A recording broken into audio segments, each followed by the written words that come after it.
Keeping Up with Jones, the Lonnie Jones podcast adventure. I am your host, Lonnie Jones. My wife Jackie and I moved to the city of Huntsville in 1986 for me to be a youth and family minister. I have been a minister since 1980. I have served in this community as a police chaplain assigned to a SWAT team since 1992, and I've been in private practice as a licensed professional counselor since 1998. I'm also an adventure educator and an avid outdoorsman. I dabble in rock climbing and I goof around with Brazilian Jiu-Jitsu. Our life has been full of many wonderful experiences and some just outright adventures. I used to write about those things in a little church bulletin article.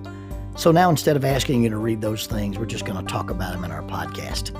And as we talk about them, we're going to talk about the facts. The facts lead to concepts, and the concepts lead to application. One caveat about the facts is, for the most part, we're going to tell you the facts just as they happened. But every now and then, we're going to tell you the way other people have told us they remember it happening with a little bit of embellishment. It's all good, clean fun and for educational purposes. Thank you for listening, and we hope you enjoy Keeping Up with Jones.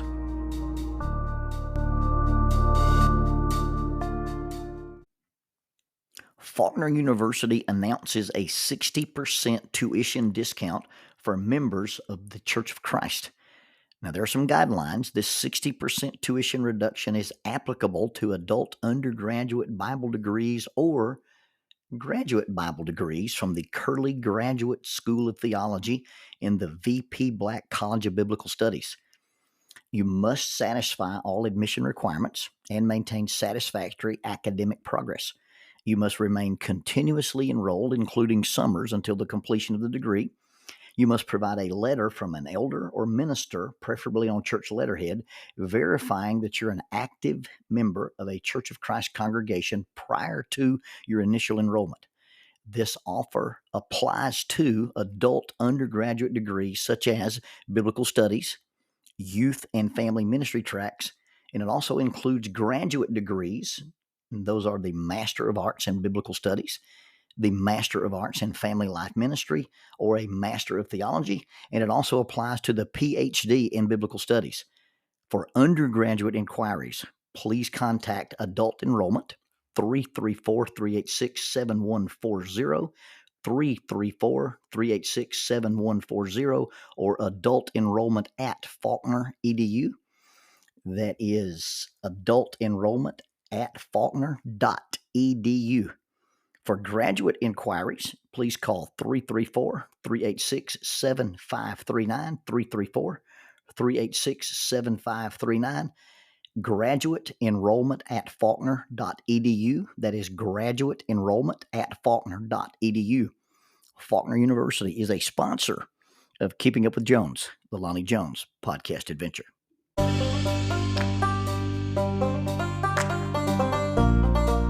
TKM Incorporated in Moss, Tennessee is a construction company that specializes in erosion control, seeding, and soil, hydroseeding, hydromulch, minor excavation, and silt fence.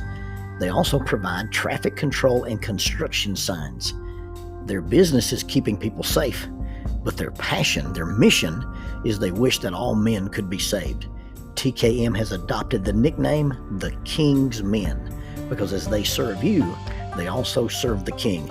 If they could provide any of their services for you, please contact them at 931-243-3958. That is 931-243-3958. Or you can contact them on the net at tkminc2001 at twlakes.net. That is tkminc2001 at twlakes.net. TKM Incorporated is a sponsor of Keeping Up with Jones, the Lonnie Jones podcast adventure.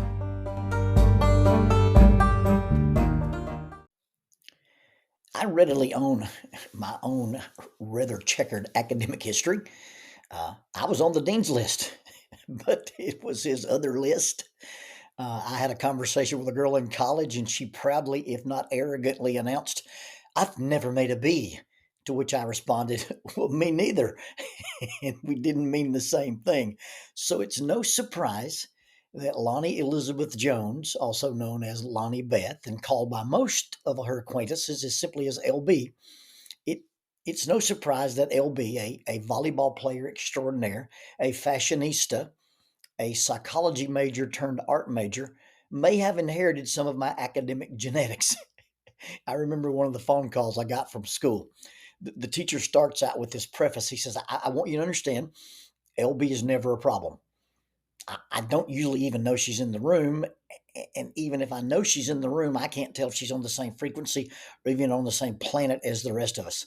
She sits in the back, and if I were as tall as she isn't, I would probably sit at the front. But she sits in the back and simultaneously draws and pays attention, or just draws. Now, she's passing all her classes and she turns in her work, but I never know whether or not she's connected in my room. This afternoon, he goes on to explain, I was in a lively debate with a young man on the front row. And we were discussing the topic relevant to the class material, but the topic was a little polarizing, and we kind of got into a debate, and there were several verbal exchanges. And then I finally just asked the young man, would you like to know the truth? You can't handle the truth, echoes from the rear of the room from Lonnie Beth Jones. Apparently, she was paying attention and is a Jack Nicholson fan. Same teacher, different phone call. Well, I was in class today with LB again, and I was explaining to this male student that everyone gets mad. I told him everybody loses their temper. Everybody gets out of control from time to time, and I used the example, even Jesus lost control and turned over the tables. LB's hand goes up. Now, she doesn't look up. She's in the back. Her head's down. She's drawing with her right hand. Her left hand is in the air. Yes, LB. And she answers, when you consider that he could have turned the whole place to cosmic ash, I don't think a couple of tables hitting the floor can be called, air quotes, out of control. Well, as a chaplain that works closely with law enforcement, and the men of law enforcement are good men, they're honorable men, but they are often cut from a very rough, if not abrasive material. And sometimes in responding to them, it sounds a little harsher than maybe the normal person would take, but it's in good fun. It's male smack talk. It's the way we get along. I remember telling a county deputy, and in those days, the tags on our cars were designated as started with 47 because that was Madison County's number. And so the county deputies we referred to as 47. And the county team had trained with our team, and we'd finished doing some PT. And this one young deputy was saying something either about my size or my age or whatever. And I said, look here, 47, you know that as a chaplain, I'm not allowed to kill you, but it'll frighten you what you can live through. And it was a playful threat. And in the same vein, I have talked to police officers that I work with who were either misbehaving or just being incorrigible. And I said, you are one step away from getting to meet table flipping Jesus. Now, outside of a certain crowd, this kind of humor may or may not be understood. And outside of a certain crowd, it may or may not be appreciated. But those are playfully assertive responses. But real assertions, real assertive responses, those are often misunderstood. And those are often seen as aggressive responses. And assertive and aggressive, there really is a difference. Violence is not always the answer. I understand that, but very often it's in the equation. And we're not talking about violence. We're just talking about when you draw a line in the sand and some things have to be addressed. Now, there's a moment when you've got to decide if this is what you really want to do. A friend of mine who is an executive protection specialist, he said, if you're ever doing a seminar or you're preaching at a church or you're doing some kind of workshop and somebody comes into the assembly or somebody who's already in the assembly begins to act up and they cause a disturbance or do something in such a way that it requires kinetic intervention. And should you find yourself in a position where you've put hands on somebody, no matter what you do, no matter how you handle it, half the people in the room will say you acted appropriately, and the other half of the room will say you acted harshly, violently, or or out of control. And this would be true about table flipping. Now, when it comes to table flipping, figuratively, if not literally, when is it appropriate? I would imagine that at some time or another, most of us have wanted to wade into a situation and turn things upside down, get into table flipping mode, and go Old Testament. So I asked, to flip or not to flip? That is the question. And before you answer the question, you've got to answer these questions. The first question you got to answer is table flipping your default response? I'm very uncomfortable and very cautious when I'm with a person or a group and their response is fire, ready, aim. And that's in response to economics, that's in response to management, that's in the response to problem solving, that's in response to politics, policy, and especially in religion. Second question I'll ask is, do you have the authority or the jurisdiction to flip the tables? You see, Solomon has a proverb, and he says, as a man who enters into another man's quarrel is like a man who grasps a dog by the ears. If it's not your temple, then probably not your tables. There are some things, regardless of how distasteful they seem to be, we just shouldn't waste our time or energy on them because they don't belong to us. As fun and as satisfying as it would be to walk into certain situations that upset the whole thing and turn it upside down, we got to ask the question, is it ours to flip, and is it ours to flip out over? I'm reminded of the 3 words of power, not my problem.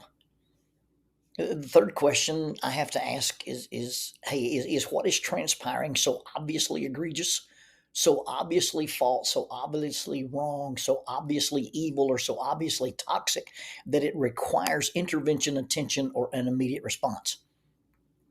It may or may not be ours to deal with. It may not be in our jurisdiction, but if it bleeds over, if it spills off the table, and then it has the potential to harm us, to harm that which is ours, or to interfere with that which is our responsibility, then maybe it's so apparent and so toxic that even though it may or may not actually belong to me, I've got a responsibility to deal with it. You see, the only thing evil needs to succeed is for good men to do nothing. And the only thing that a lie needs to survive is for truth to be silent. The fourth question worth considering when you're thinking about whether you're going to flip a table or not is, do you have a right to do it? And then just because you have a right to do something doesn't make it right. In the original example, when Jesus flipped the tables in the temple and ran the money changers out, he had the power, the actual power, to do way more than flip a few tables. But just because you can do something doesn't mean you should do something. I believe in merely flipping tables, Jesus actually showed a great amount of restraint. Attempting to flip tables, as it were, via Facebook or Instagram or Twitter or X or Threads or any place on social media where your position can be stated behind the screen of anonymity, or you can state your position from a relatively safe distance. Those posts are probably not as heroic as they probably feel at the moment when you post them or make the comment or state your opinion. Social media has this thing of making us feel more intimate with people than we really are. I try to save those kinds of comments to somebody that'll actually make a difference too. I try to save those for one-on-one interactions, sitting down at a table, sharing a Coke, drinking a milkshake. If I don't have any influence over that person, I'm not going to waste my energy arguing with them. If I do decide to opine, if I do decide to enter into a conversation like that, then I'm not going to share my opinion. I'm going to share facts. I'm going to share the science. I'm going to say, this is what this group says, but this is what another group says, and here's the science, here's the statistics, etc., to back it up. I'm going to keep my personal opinion off the table, and I'm going to stay off my personal soapbox. I think a very concise, this is what I believe, and these are the facts, this is the science, this is the metric I use for making that decision. I think that's about as good as you can get. I know it's hard to ignore some of the offensively false and ignorant things that people state. And the gut reaction, the initial response is, man, I got to say something. I got to zap that guy. If it offends you that much, it doesn't really hurt anybody and it doesn't really hurt you, but you just don't like it, then delete it, hide it, unfollow it, or block it. And then you flip the table of personal access. Now, you didn't actually clean up the temple of social media, as it were, but you cleaned up your area. And that's probably the best you can do. The fifth question to ask is, what if somebody flipped my table? When my table gets flipped, it's hard to take. You see, I've set up my little booth. I've set up selling my little wares. I've got my position. I've got this thing I'm proud of. And then all of a sudden, somebody comes in and turns the whole thing over.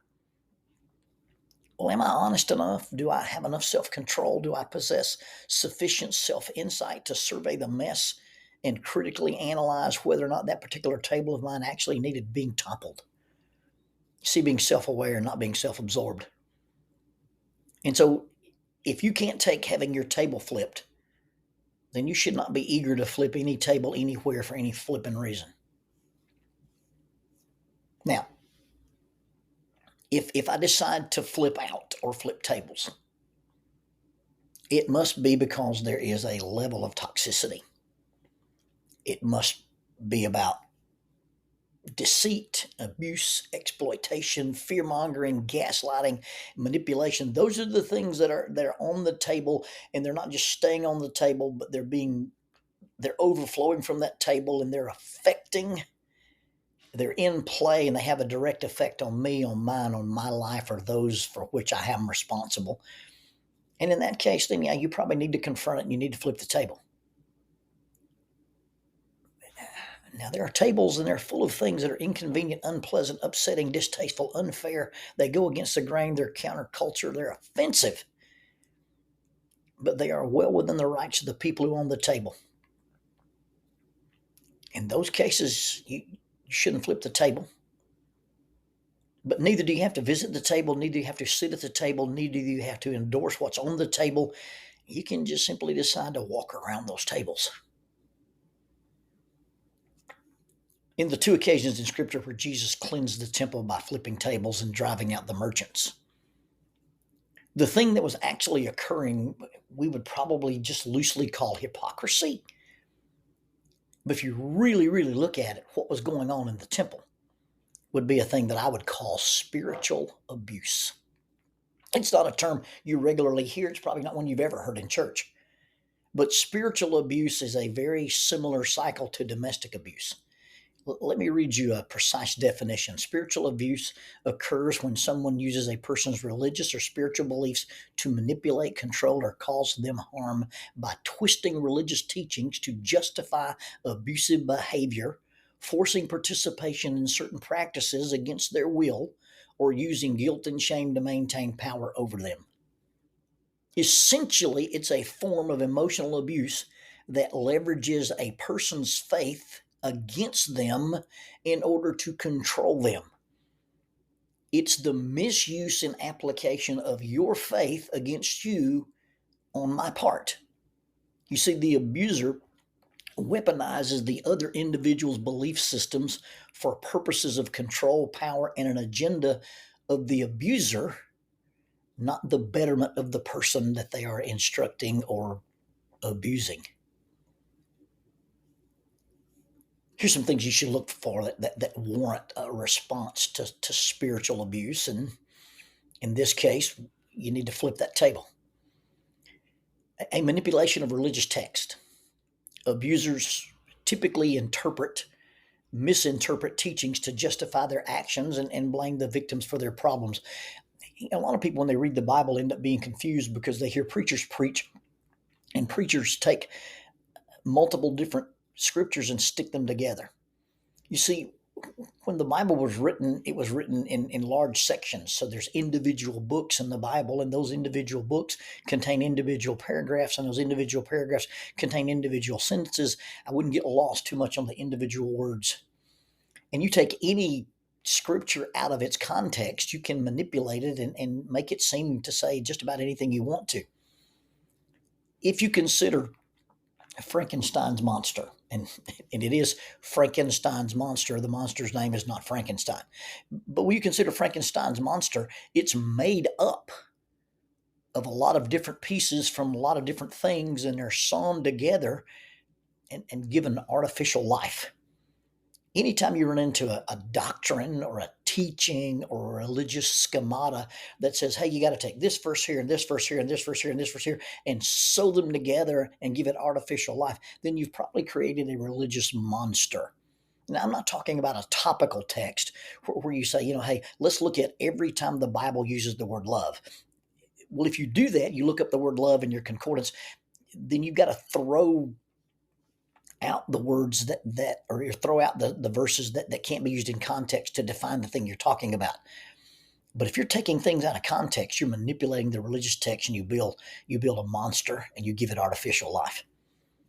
Another thing to look out for is that the people in charge, these spiritual abusers, they are very controlling in their religious practices.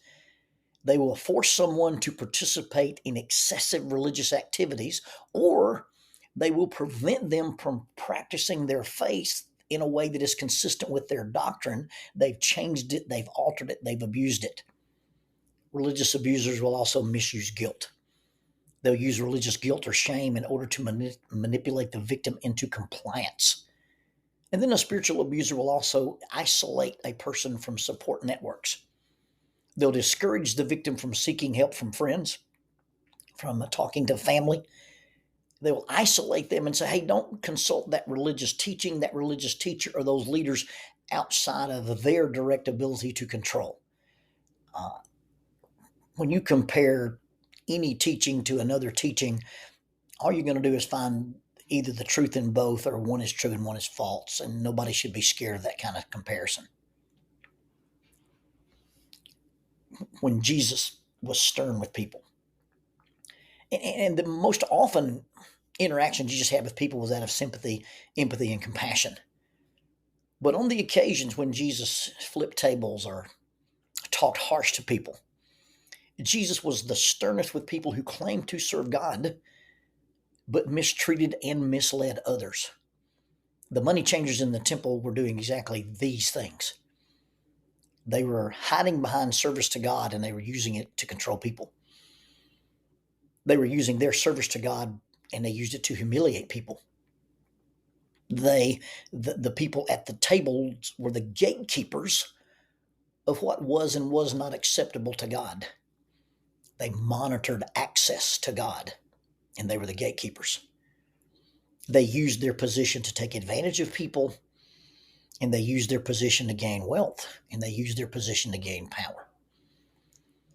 I know it's not a direct relation to the context, but I can't get the song from Kenny Rogers out of my mind. You never count your money when you're sitting at the table. Know when to hold them, know when to fold them, know when to walk away, know when to run.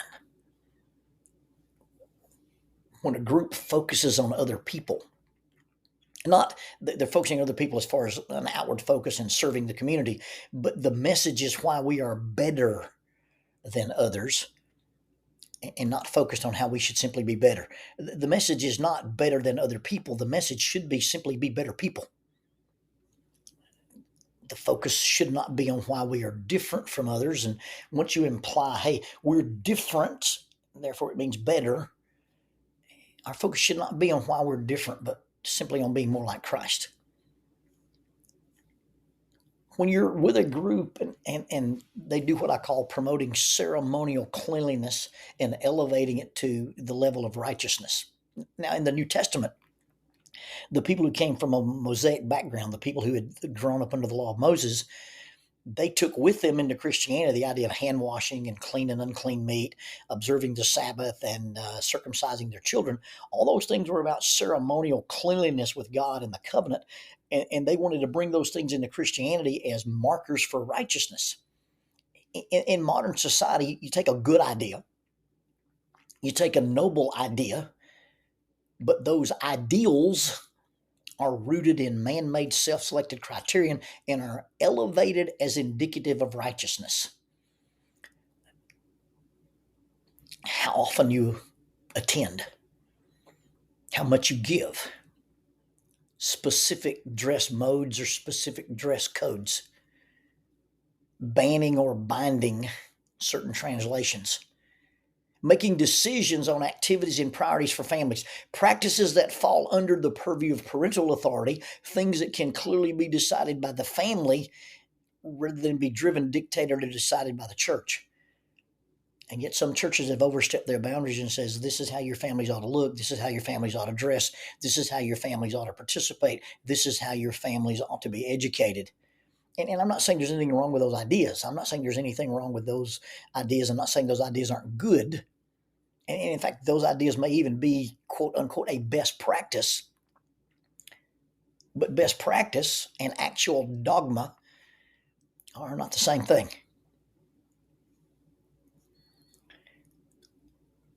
In my career as a minister and as a therapist, I've run into a lot of people who've experienced spiritual abuse. They wouldn't have used that term, but as you listen to their experiences and you listen to the things they've endured, many people have experienced religion in a negative and harmful way, and there was no authority to flip the tables for them, and they knew what was happening was not right. Just like the people in the story where Jesus cleanses the temple, they travel hundreds of miles to sacrifice a sheep, and they get to the temple gate only to be told, "Oh, that sheep doesn't meet temple standards. You'll need to trade it for one of ours." And there's an upsell on the price, and then they take the sheep they took away from that person and sell it to somebody else. Well, they knew it wasn't right, but they felt inadequate or powerless to flip the tables, and so they endured the abuse and just took it. In modern times, I've seen people sit for years in the same pew and take the religious abuse, and then I've also seen people just decide, I'm just going to leave. I'm just going to leave the table, and they just quietly disappear. I'm not saying that it's inappropriate for one to just simply walk away quietly. What breaks my heart is that very often people leave, those who've experienced this kind of abuse, they leave because they're discouraged, they're disheartened, and they become disenfranchised, and they don't ever visit another religious table. They make the mistake of confusing God with people who claim to be his followers. It's probably necessary to differentiate between those who leave religion because of the hypocrisy of others and those who leave religion because of the inadequacy of others. So if you decide to leave because of other people, make sure it's because of true hypocrisy.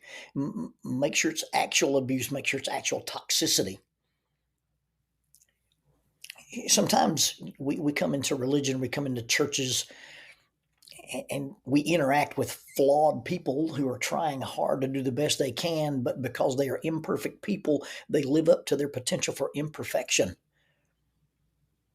See, I can react to one group, the toxic hypocrite, by leaving them alone, by upsetting the tables. But I don't need to upset the tables and leave people alone who are doing the best they can to be the best they can. The two things are not the same, and the response to the different scenarios should be different. In talking about these things, I've had to look at my 40 plus history as a minister, and I must confess that I have not flipped some tables I should have flipped. I have sat silent while people in organizations didn't treat people right. They've majored in minors. They focused on the law rather than the lawgiver. They focused on rules, not values. They focused on externals rather than internals. They focused on ritual rather than relationship. They emphasize legalism over grace. They've talked about control more than liberty, hate more than love, power more than influence, and we're more focused on punishment than forgiveness. In my 40 years as a minister, I have flipped out and attempted to flip tables that I should not have flipped or flipped out over. The thing one believes in his 20s and 30s that he would elevate to a matter of righteousness are not the same things one understands when he's 60. I hope some of my former students and my daughter will forgive me. I have, in my 40 years as a minister, sat at tables and should not have sat and stayed and tolerated them as long as I did. So if you get to the point, specifically if you get to the point where you realize that I'm in a situation and it's toxic, it's a very difficult thing to decide to do. And I'm not just talking about religion. I'm talking about, the culture of a company, the culture of a corporation, the culture of a family, the culture of a community, the culture of a school, and especially the culture of a church. When it comes to confronting, when it comes to turning over the traditions or the teaching or the abuse, when you're at that point and you decide, hey, I'm going to take action, I think there's two important questions that you got to ask. One is, when I draw the line in the sand, when I put my hand under the table and I decide to flip it over, what good will this do? Am I doing this because it will actually make things better or just make me feel better? And the second question you got to ask is, what kind of harm am I going to do? Because when you do this, somebody is going to feel harmed. You may harm yourself. You may harm your reputation. I'm not going to do anything I do to harm people. I'm not going to do anything I do to harm the church. And I don't want to allow other people or yourself to be harmed. So you got to ask the question, what good will it do and what harm will it do? Will it do more good than harm, or will it do more harm than good? I may be being too vague here, but it's a difficult decision.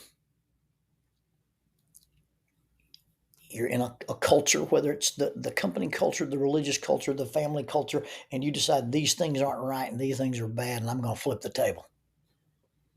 Flip or don't flip. But however you decide, don't decide to do it flippantly.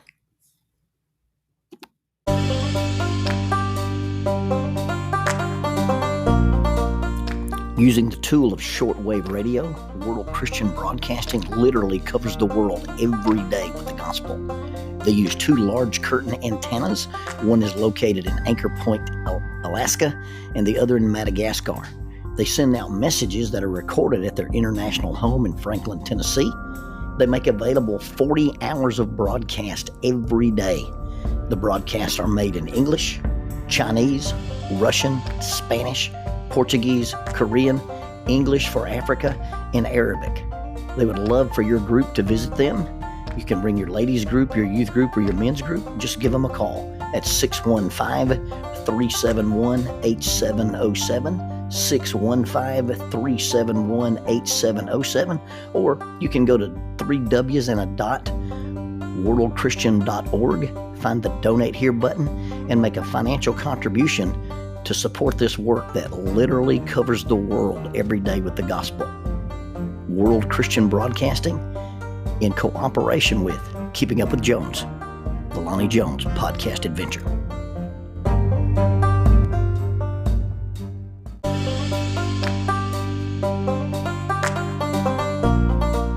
The mission of Heritage Christian University is simple. They aim to advance the churches of Christ by equipping servants through undergraduate and graduate programs. Heritage Christian University produces effective communicators of the gospel, focusing on evangelism and a commitment to Scripture. Heritage Christian University is accredited by the Association for Biblical Higher Education and offers the following degrees: Associate of Arts in Biblical Studies, Bachelor of Arts in Biblical Studies, Master of Arts, Master of Ministry, and Master of Divinity. Since 1968, Heritage Christian University, formerly International Bible College, has offered affordable degrees in biblical studies, allowing graduates to thrive in their ministries without the burden of loan debt after graduation. For more information about Heritage Christian University, visit www.hcU.edu. hcu.edu. That's 3 W's and a dot. hcu.edu. Heritage Christian University is a sponsor of Keeping Up with Jones, the Lonnie Jones podcast adventure.